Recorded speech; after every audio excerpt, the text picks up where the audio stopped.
नमस्कार, DD news देख रहे हैं आप और आपके साथ मैं हूं शहला निगार। बुलेटिन की शुरुआत में सबसे पहले एक नजर सुर्खियों पर। पश्चिम बंगाल में एसआईआर प्रक्रिया के बीच एक गांव हुआ वीरान। रातों रात गांव छोड़कर भागे घुसपैठिए। अब तक उठा रहे थे सरकारी लाभ। ममता सरकार पर गंभीर सवाल।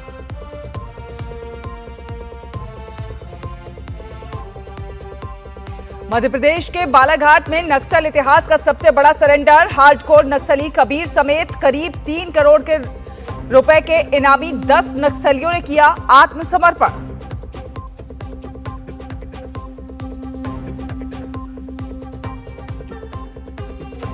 गोवा में नाइट क्लब में आग लगने से 25 लोगों की दर्दनाक मौत, 6 घायल। घटना की मजिस्ट्रियल जांच के आदेश।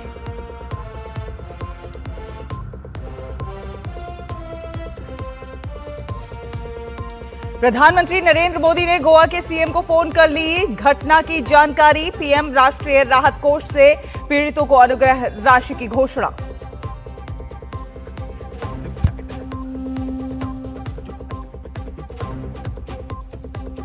और सूडान में स्कूल पर अर्धसैनिक समूह के ड्रोन हमले ने मचाई तबाही। 33 मासूम बच्चों सहित 50 की मौत।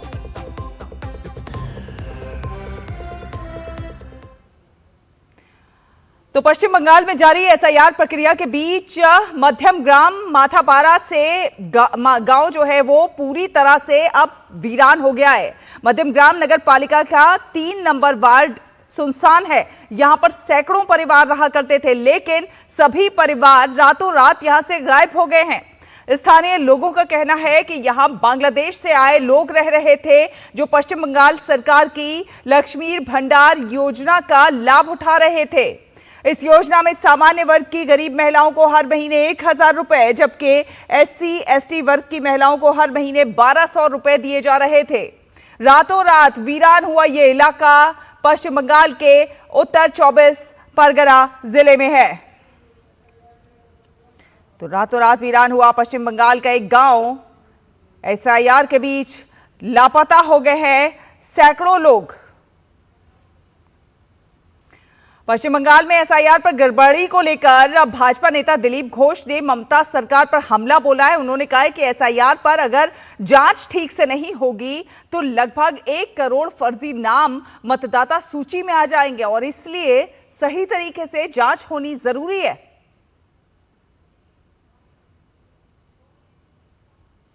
बंगाल में एसआईआर को लेकर बहुत सारा गड़बड़ हो रहा है, धांधली हो रही है। ऐसे लाखों लोग हैं जो यहाँ का सिटीजन नहीं है, उनके पास डॉक्यूमेंट भी नहीं है, लेकिन उन्होंने फॉर्म लिया और फॉर्म फिलअप किया है। इसलिए स्क्रूटिनी यहाँ पूरा होना चाहिए। उस तरह गड़बड़ हुआ है, फॉर्म गया है वापिस नहीं आया, ऐसा भी है शंका। लेकिन जो फॉर्म वापिस आया उसमें भी तो मुझे लगता है 10% कम से कम फॉल्स नाम है, जिनके पास कोई डॉक्यूमेंट नहीं है। तो ये और BLO लोग जानते हैं जो दूसरा नाम दिया है जिससे इसका रिश्ता नहीं है, वो जानबूझ के कराया है। और कोलकाता से संवाददाता प्रसेनजीत बख्शी हमारे साथ जुड़ रहे हैं ज्यादा जानकारी के साथ। प्रसेनजीत, ये कितना बड़ा घोटाला एक तरह से रातों रात सामने आया है। जिस प्रकार एसआईआर की प्रक्रिया जब से शुरू हुई है, बहुत सारे लोग जो है बंगाल छोड़ के भाग रहे हैं और एक गांव तो पूरा का पूरा सुनसान हो गया है। देखिए, ये एक तरह से एक तरफ तृणमूल कांग्रेस और दूसरे तरफ इलेक्शन कमीशन, ये ऐसी एक लड़ाई इलेक्शन कमीशन को लड़ना पड़ रहा है जो पूरे देश में किसी जगह पे शायद इलेक्शन कमीशन को इस तरह की चुनौती का सामना नहीं करना पड़ रहा है।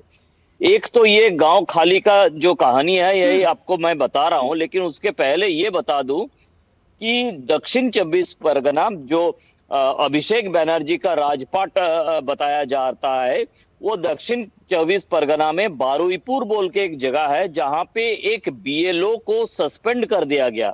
उसको अपने कामकाज से निवृत्त कर दिया गया था किसी एक तारीख को, और दिखा जा रहा है कि उसके बाद भी जो फॉर्म कलेक्ट किया जा रहा है उस फॉर्म में उसका दस्तखत है।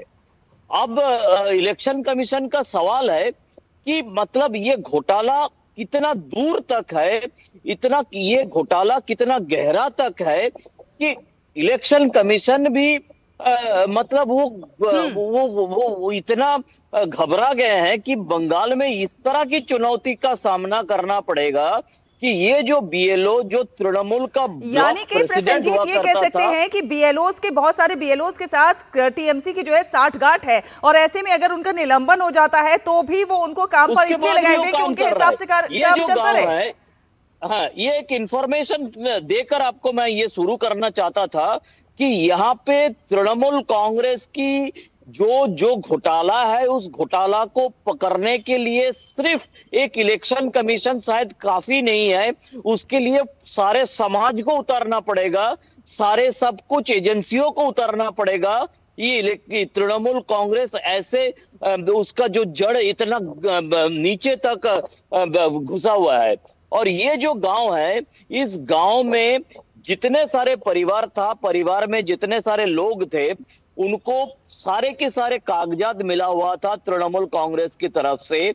और वहां पे जो बाकी भारत की लोग थे, उनके यहाँ पे जो जितने सारे भारत की महिलाओं थे, उनका जो बांग्ला में बाइट है वो मैं सुन रहा था। वो कह रही थी कि इनको तो लक्ष्मी भंडार जो है वो मिल रहा था, इनको बाकी जो कन्याश्री टाइप का जो यहाँ पे प्रदेश का स्कीम्स है सब कुछ मिल रहा था। वो हमारी घर में काम कर रहा था, वो भंगार की काम कर रहे थे। तो ये अचानक हमको पता ही नहीं था, और अचानक जब एसआईआर शुरू हुआ तो देखा कि ये पूरा गांव खाली हो गया। और आप तस्वीर में देख पा रहे थे कि किस तरह से पूरा गांव खाली करके, घर खाली करके ये अचानक रातों रात कहां गायब हो गए, कैसे गायब हो गए। जो हाकिमपुर पोस्ट का हम स्टोरी दिखा रहे थे, हमारे साथी सौरभ वहां पे जाके ग्राउंड रिपोर्ट दिखा रहे थे, शायद उस हाकिमपुर से बांग्लादेश चले गए या किसी दूसरे जगह पे चले गए, किसी को कुछ मालूम नहीं है। शायद वो तृणमूल कांग्रेस की मदद से किसी सेफ हाउस में चले गए। हम जैसे किसी यानी कि एजेंसियों की ये स्टोरी जो है ये तमाम ये अवैध वोटर्स थे, और इसका फायदा कहीं ना कहीं वो इलेक्शन में उठाने वाली थी, और ऐसे में ये भी हो सकता है कि उन्हें कहीं पर छुपा दिया गया हो। हाँ, सेफ हाउस। मैं इस तरह की आजकल ओटीटी प्लेटफॉर्म में जो जो RAW या अलग अलग नाम देकर जो जो एजेंसियों की जो ओटीटी में प्लेटफॉर्म में देखते हैं ना, हम मनोज बाजपेयी की फैमिली मैन देखते हैं तो सेफ हाउस देखते हैं, तो तृणमूल कांग्रेस की किसी सेफ हाउस में हो सकता है वो अभी छिपे हुए हैं। और हो सकता है कि चुनाव के दिन फिर बाहर निकाल के फिर कोई गलत नाम इस्तेमाल करके, फिर कोई गलत दस्तावेज इस्तेमाल करके मतदान केंद्र पर पहुंच जाए। और क्या होगा, यहाँ पे तृणमूल कांग्रेस कर नहीं सकते ऐसा कुछ हो। जहां पे मैं जिस बात को रखकर मैं अपना बात शुरू किया था कि एक बीएलओ को इलेक्शन कमीशन देश की एक संविधान स्वीकृत ऑर्गेनाइजेशन है, जिन्होंने एक बीएलओ को निलंबित कर दिया। निलंबित करने के बाद भी आराम से जो एनुमरेशन फॉर्म है उसमें सिग्नेचर आ रहा है, तो यहाँ पे क्या नहीं हो सकता। इसके बाद भी ममता बनर्जी है, इसके बाद भी वो चीफ मिनिस्टर है, इसके बाद भी वो देश के बारे में बड़े बड़े बात करती है, इसके बाद भी वो लोकतंत्र की बात करती है। ये जिम्मेदारी तो ममता बनर्जी की है, क्योंकि ये बीएलओ तो तृणमूल कांग्रेस की ब्लॉक प्रेसिडेंट है। इसका जिम्मेदारी कौन लेंगे? इसका जिम्मेदारी लेने ये यहाँ पे ईसीआई की तरफ से डॉक्टर सुब्रता गुप्ता को यहाँ पे जिम्मेदारी दिया गया है। जब इलेक्शन कमीशन को आ गया कि इतने सारे घोटाला तृणमूल कांग्रेस की तरफ से किया जा रहा है, लेकिन कैसे पकड़ाया जाएगा? इलेक्शन कमीशन की तरफ से फिर एक इन्वेस्टिगेटिव एजेंसी लगाया जाएगा क्या? एक इलेक्शन कमीशन की तरफ से इतने सारे घोटाला पकड़ना मुश्किल है। लेकिन यहाँ पे जो आप गांव की बारे में बात कर रहे थे, गांव बसा दिया था। झुग्गी झोपड़ियां दिख रही हैं। ये बताइए कि कब से ये लोग यहाँ पर बसे हुए थे, किन किन योजनाओं का, ये सरकारी योजनाओं का लाभ उठा रहे थे, आखिर क्या कुछ सुविधाएं इनको मुहैया कराई जा रही थी? पहली बात, लक्ष्मी भंडार जो काफी पॉपुलर है। कुछ दिन पहले प्रशांत किशोर ने बिहार की चुनाव में हारने के बाद उन्होंने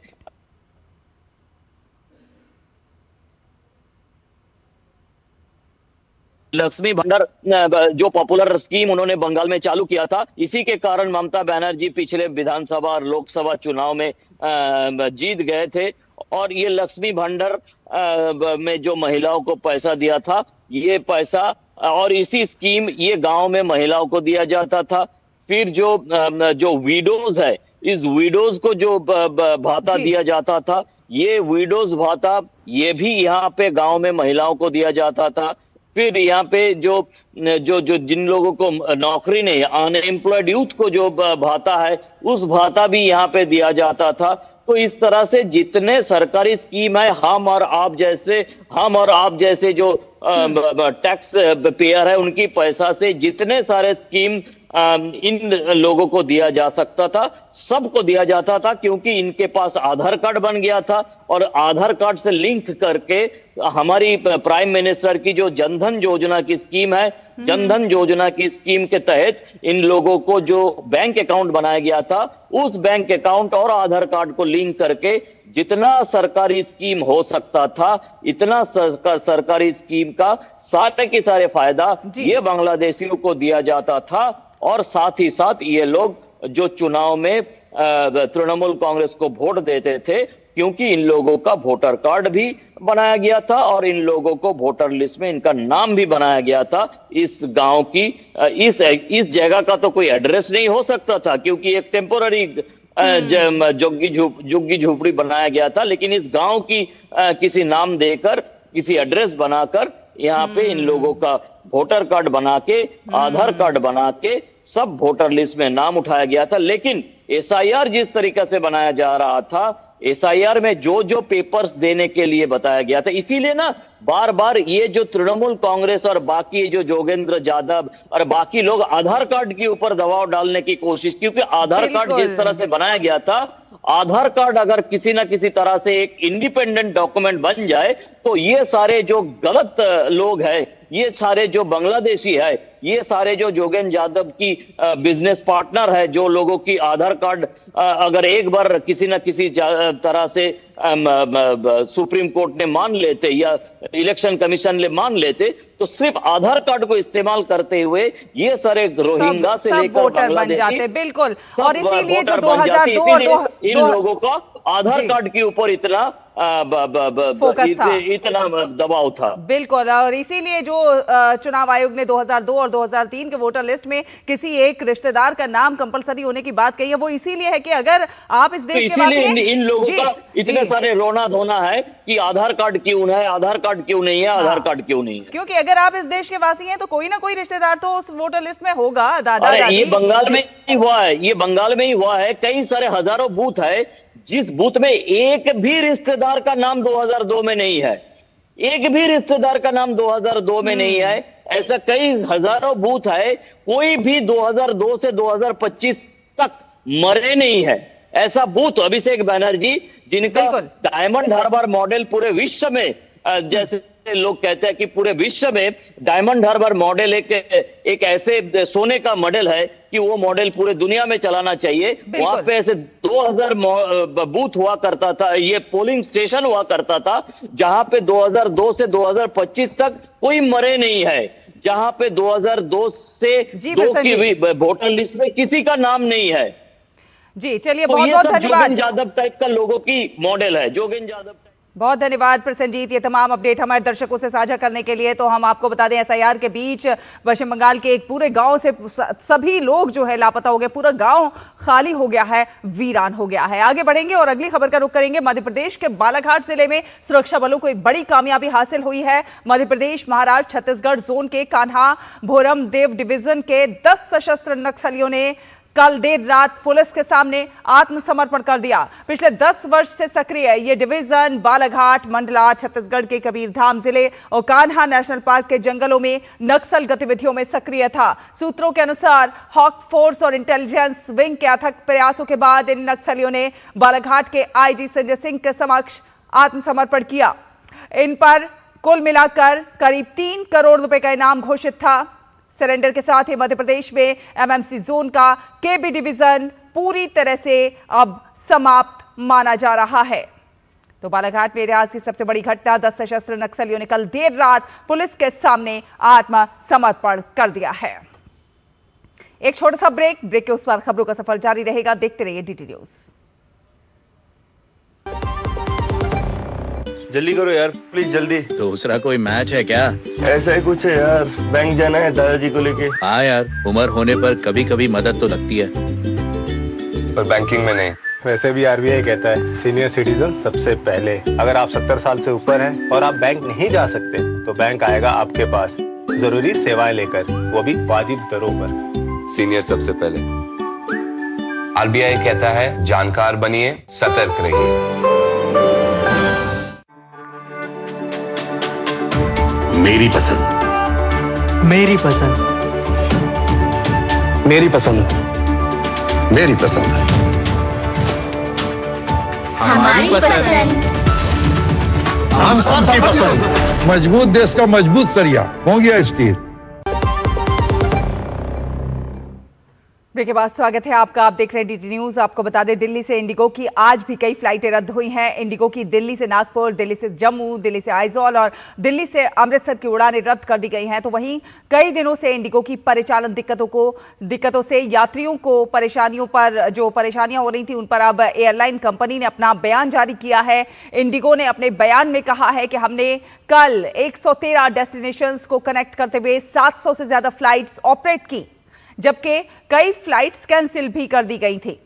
इसका मुख्य मकसद नेटवर्क सिस्टम और रोस्टर को रीबूट करना था, ताकि हम आज ज्यादा फ्लाइट्स और स्थिरता के साथ नई शुरुआत कर सकें। इससे सुधार के शुरुआती संकेत दिख रहे हैं।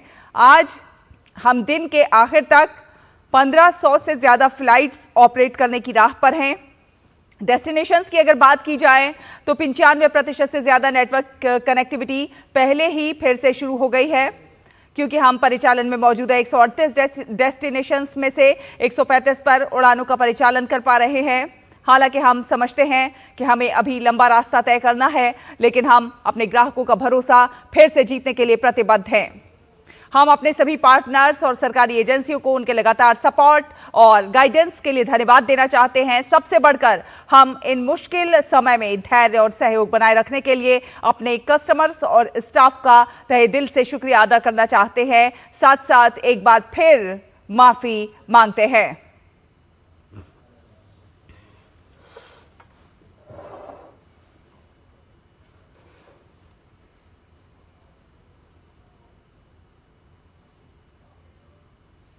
तो परिचालन दिक्कतों पर इंडिगो ने बयान जारी किया है। आज से एक नई शुरुआत के लिए तैयार हैं। इंदिरा गांधी नेशनल एयरपोर्ट से हमारे संवाददाता मोहित शुक्ला हमारे साथ जुड़ गए हैं। मोहित, जिस तरह से उम्मीद लगाई जा रही है और जिस तरह से इंडिगो ने बयान भी जारी किया है कि आज शाम तक लगभग सब कुछ सही हो जाएगा, क्या उम्मीद की जा सकती है?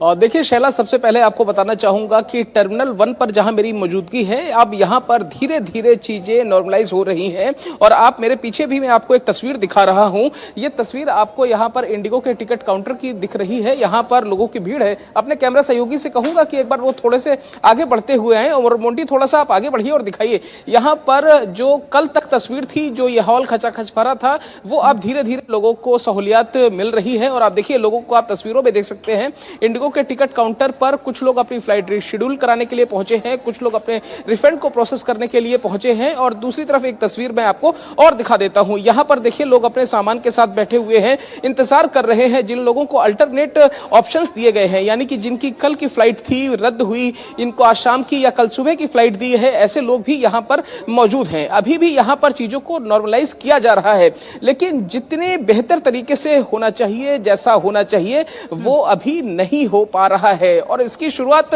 हम सभी को पता है, जनवरी 2024 से कैसे कैसे ये चीजें बढ़ी। उसके बाद 1 जुलाई 2025 में जो नए नियम आए, उसके बाद आप समझिए कि ये प्रॉब्लम फिर शुरुआत होती है। और पिछले 5 दिनों के अंदर 2,500 से 3,000 से ज्यादा इनकी फ्लाइट कैंसिल होती हैं।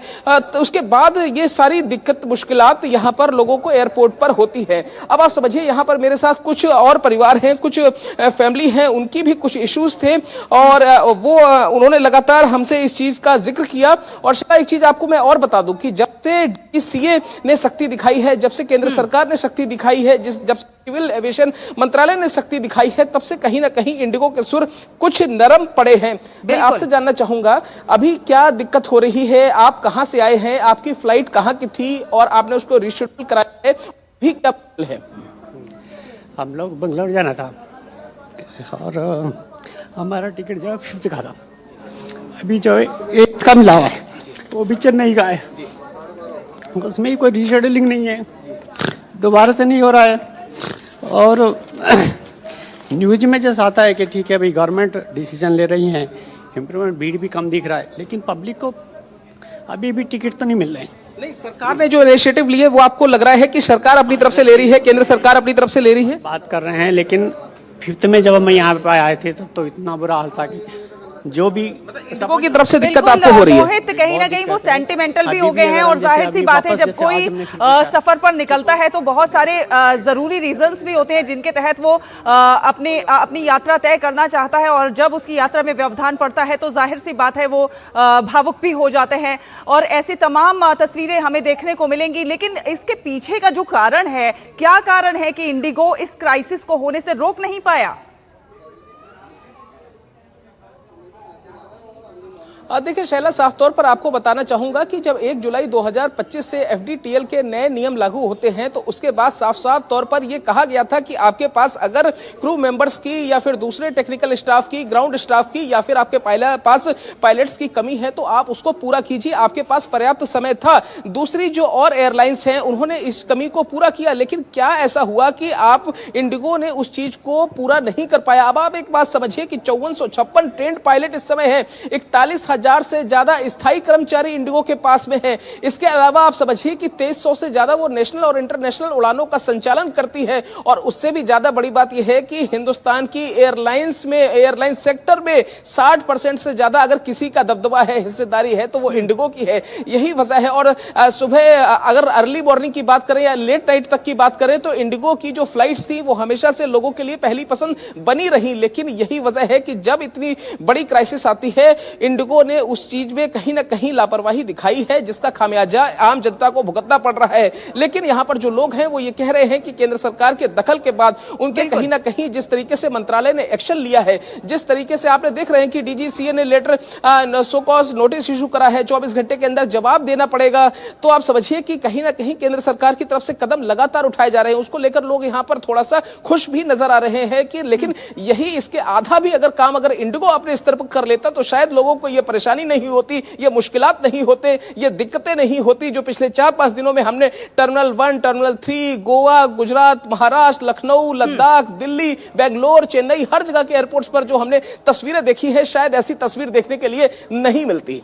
बिल्कुल सही कहा आपने। साथ साथ हम ये भी जानना चाहेंगे कि जिस तरह से जब इंडिगो में ये क्राइसिस आया तो कहीं ना कहीं जो दूसरी एयरलाइंस हैं उन्होंने अपने किराए बढ़ाए, सरचार्ज बढ़ाए, हालांकि इस पर सरकार सख्त हुई है। अभी क्या कुछ देखने को मिल रहा है? क्या दूसरी जो फ्लाइट्स हैं वो बढ़े हुए किराए ले रही हैं या फिर अब वो नॉर्मल चार्जेस ले रहे हैं? बिल्कुल शैला, मैं आपको बता दूं कि जो दूसरी फ्लाइट से हैं या फिर जो दूसरी ऑपरेटिंग कंपनियां हैं उन्होंने इस जो नया नियम आया, ये जो नया जो इस पर नोटिफिकेशन आया है, सख्ताई हुई है, उसके बाद कहीं ना कहीं उस पर लगाम लगी है। तो ये कहीं ना कहीं एक बेहद अच्छी खबर है, राहत भरी खबर है, सुकून देने वाली खबर है, और मंत्रालय इस पर संजीदा भी है। मंत्रालय लगातार नजर बनाकर रखा हुआ है कि आखिरकार ये आप जो आपदा में कहीं ना कहीं आप अवसर मत उठाइए, यानी कि साफ साफ ये निर्देश दे दिया गया है कि यात्री अगर परेशान है, उनको मुश्किलात हो रही है तो आप उनसे ज्यादा किराया नहीं वसूल सकते हैं। यही वजह है कि मंत्रालय हरकत में आया हुआ है। उसको पता है कि अगर इस तरीके की चीजें कहीं भी हो रही हैं, किसी भी तरीके से अगर कोई शिकायत भी करता है, तो आपने देखा कि इस समय यहां पर हेल्पलाइन नंबर भी जारी किए गए हैं।